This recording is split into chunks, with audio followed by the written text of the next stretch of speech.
अल्हम्दुलिल्लाहि रब्बिल आलमीन वस्सलातु वस्सलामु अला खातिमीन नबीन अम्मा बाद फ़अऊज़ु बिल्लाहि मिनश शैतानिर रजीम बिस्मिल्लाहिर रहमानिर रहीम। अस्सलामु अलैकुम।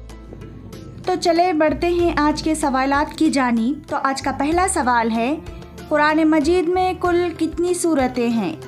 आपके ऑप्शन हैं ए 120, बी 114, सी 140 और डी 111।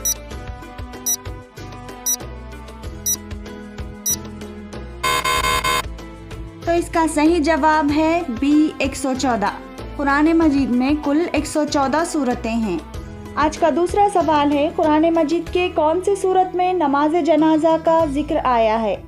आपके ऑप्शन हैं ए सूरह तौबा, बी सूरह रहमान, सी सूरह मुज़म्मिल और डी सूरह मुल्क।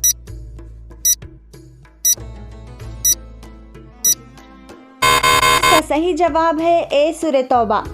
नमाज जनाजा का जिक्र सूरह तौबा में आया है। आज का तीसरा सवाल है, कुरान मजीद में कितनी मंजिलें हैं? आपके ऑप्शन है ए 8, बी 7, सी 10 और डी 5।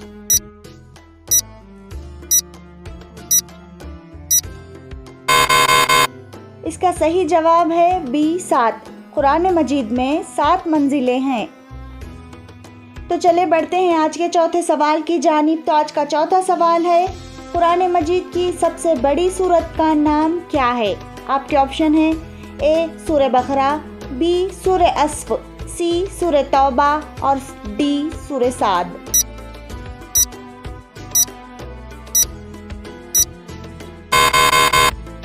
इसका सही जवाब है ए सूरह बकरा। कुरान मजीद की सबसे बड़ी सूरत का नाम सूरतुल बकरा है।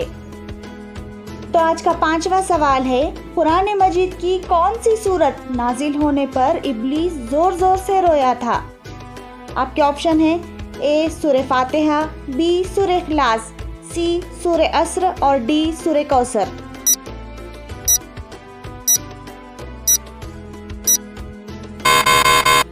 सही जवाब है ए सूरह फातिहा।